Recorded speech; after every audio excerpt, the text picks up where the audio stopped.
Sou peregrino aqui, em terra estranha estou, no reino. Bem-vindo ao podcast Estrangeiros e Peregrinos. A mensagem de hoje será apresentada por Dennis Allen. Bem-vindo ao podcast Estrangeiros e Peregrinos e especialmente ao nosso estudo textual da semana. Toda semana, no dia de domingo, dedicamos o episódio do podcast a um estudo de um livro da Bíblia.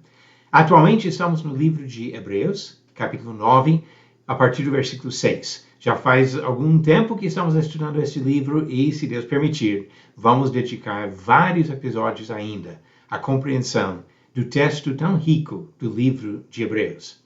No final do episódio de hoje, eu darei a resposta à pergunta 805 e a nova pergunta do dia. Quando entramos nesse texto de Hebreus capítulo 9, lembramos que no começo do capítulo, o autor falou sobre o santuário ou tabernáculo do Antigo Testamento. Agora ele vai falar sobre o caminho do santuário verdadeiro, olhando mesmo para o trabalho realizado por Jesus Cristo. Vamos iniciar com a leitura do capítulo 9, versículos 6 a 10. Ora, depois que foram feitos todos esses preparativos, os sacerdotes entram continuamente no primeiro tabernáculo para realizar os serviços sagrados. Mas no segundo, o sumo sacerdote entra sozinho uma vez por ano, não sem sangue, que oferece por si e pelos pecados de ignorância do povo. Com isto, o Espírito Santo quer dar a entender que o caminho do santuário ainda não se manifestou enquanto o primeiro tabernáculo continua erguido.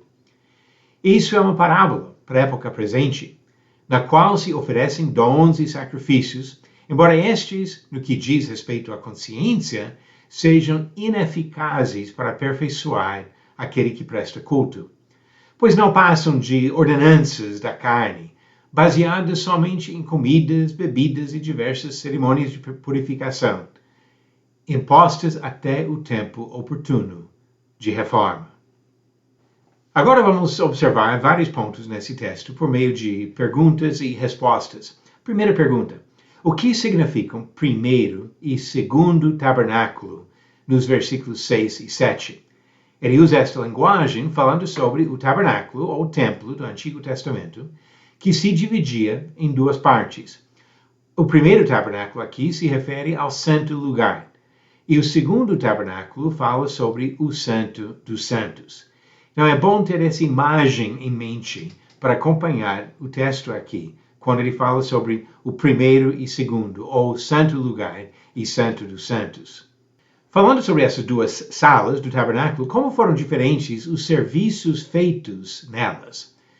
Aqui, novamente, usando a ilustração para visualizar, quando ele diz no versículo 6, os sacerdotes entram continuamente no primeiro tabernáculo para realizar os serviços sagrados.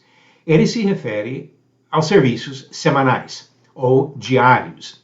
Semanalmente, eles entravam na primeira parte do tabernáculo, santo lugar, para trocar pães da proposição. Diariamente, entravam para manter sempre aceso o candelabro e para queimar o incenso, que representava as orações dos santos chegando ao Senhor. Isso no primeiro tabernáculo, ou seja, no santo lugar. Agora, a segunda parte, no Santo dos Santos, diz: o sumo sacerdote entra sozinho uma vez por ano, não sem sangue, que oferece por si e pelos pecados de ignorância do povo. Aqui ele fala sobre o serviço anual de levar o sacrifício de expiação, que foi uma festa super importante, uma vez por ano, que somente o sumo sacerdote entrava no Santo dos Santos. Quando ele fala aqui sobre sacrifícios repetidos, o que aprendemos da necessidade de fazer sacrifícios repetidos? No versículo 8 diz: com isto o Espírito Santo quer dar a entender que o caminho do santuário ainda não se manifestou, enquanto o primeiro tabernáculo continua erguido. Nessa questão, ele fala sobre o caminho que leva ao verdadeiro santuário. Quero comentar sobre essa palavra caminho, que vem de uma palavra grega, usada 101 vezes no Novo Testamento. Em João capítulo 14, versículo 6, a palavra é usada para falar que Jesus é o caminho. No livro de Hebreus, a palavra aparece apenas 2 vezes. Aqui no capítulo 9, versículo 8, falando sobre o caminho do santuário, e novamente no capítulo 10, versículo 20, quando fala sobre o caminho que Jesus abriu pelo seu sangue, o mesmo caminho. Jesus é o caminho. Jesus é quem abre o caminho e dá acesso ao Pai. Ainda no nosso texto, qual prática ineficaz continuava quando Hebreus foi escrito? Ele fala aqui sobre a época presente, ou seja, o presente no momento que o livro foi escrito, na qual se oferecem dons e sacrifícios, embora estes, no que diz respeito à consciência, sejam ineficazes para aperfeiçoar aquele que presta culto. Ou seja, os dons e sacrifícios feitos no templo, lá em Jerusalém, foram ineficazes para perdoar pecados e aperfeiçoar os ofertantes. Agora, qual data de validade foi determinada para essas coisas ineficazes? Eram coisas que serviam para algum propósito, mas temporariamente. E ele continua dizendo no final do versículo 10 que essas coisas foram impostas até o tempo oportuno de reforma, apontando para a grande reforma feita por Jesus Cristo. O que podemos deduzir, olhando para tudo isso, sobre a data do livro de Hebreus?